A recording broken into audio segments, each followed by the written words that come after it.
Gen Z आन्दोलनमा अहिलेसम्म सुदूरपश्चिमका 9 जनाले ज्यान गुमाएका छन्। आन्दोलनका क्रममा पहिलो दिन 3 जना, दोस्रो दिन 4 जनाले ज्यान गुमाएका हुन् भने 2 जनाले भने आन्दोलनकै क्रममा कारागारबाट भाग्दै गर्दा ज्यान गुमाएका हुन्।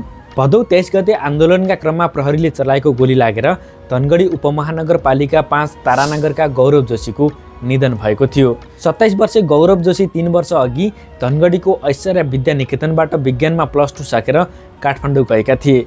गौरव युके जाने तयारीमा थिए। जेनजी आन्दोलनमा गौरव अस्ताउँदा वृद्ध आमाबुवाको सहाराको टेको पनि ढलेको छ। त्यस्तै अर्का छन् 23 गते प्रहरीको गोली लागेर खप्तड छान्ना गाउँपालिका 7 गोर्खाली गाउँका सुभाष बोहरा, उनको पनि निधन भएको छ। 21 वर्षीय सुभाष भाषा परीक्षा पास गरेर जापान जाने तयारीमा थिए, तर जापानको भिसा लागेको केही दिनमा उनका बुवा दीपक बोहरा भने बेपत्ता भएपछि उनको जापान जाने सपनामा ब्रेक लागेको थियो।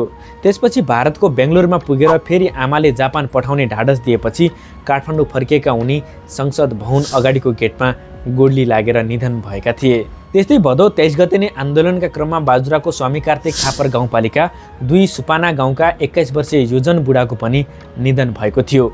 उनी काठमाडौँको पशुपति क्याम्पसमा स्नातक अध्ययनरत थिए। काठमाडौँमा डेरा गरी बस्ने योजनका बुवा मणिपालले भारतमा मौसमी मजदुरी गर्दै आएका छन्। प्रदर्शनका क्रममा बेपत्ता भएका योजनलाई टाउकोमा गहिरो घाउ र एउटा हात भाँचिएको अवस्थामा आफन्तले अस्पतालमा शव फेला पारेका थिए। त्यस्तै भदौ 24 गते कालीमाटी प्रहरीले चलाएको गोली लागेर बझाङका 28 वर्षीय भीमराज धामीको निधन भएको थियो। कीर्तिपुर बस्ने भीमराज कृषि व्यवसायी थिए। उनकी श्रीमती र 2 महिनाकी छोरी र 75 वर्षीय आमा समेत रहेका छन्। त्यस्तै भदौ 24 गते नै प्रहरीको गोली लागेर कञ्चनपुरको भीमदत्त नगरपालिका 11 गड्डा चौकीका 48 वर्षीय निरज पन्तको पनि निधन भएको छ। उनी श्रीमतीसँगै काठमाडौँमा आयुर्वेदिक औषधि व्यवसाय गर्दै आएका थिए। 25 वर्ष अघि काठमाडौँ छिरेका उनी उतै व्यवसाय गरेर बस्दै आएका थिए। त्यस्तै भदौ 24 को प्रदर्शनमा गोली लागेर गम्भीर घाइते भएका बैतडीको शिवनाथ गाउँपालिका 2 का दीपसिंह साउदको पनि उपचारका क्रममा निधन भएको छ। काठमाडौँको कीर्तिपुर बसेर कोरियन भाषा सिकिरहेका उनलाई बुवा कालु सिंहले जेनतेन गरेर छोरालाई भाषा कक्षा लिन काठमाडौँ पठाएका थिए। गोली लागेर गम्भीर घाइते भएका दीपकको काठमाडौँको त्रिवी शिक्षण अस्पतालमा उपचारका क्रममा निधन भएको थियो। त्यस्तै भदौ 24 गते काठमाडौँमा भएको जेनजी आन्दोलनका क्रममा महाराजगञ्ज प्रहरी वृत्तमा कार्यरत प्रहरी जवान उत्तम सिंह थापाको पनि निधन भएको थियो।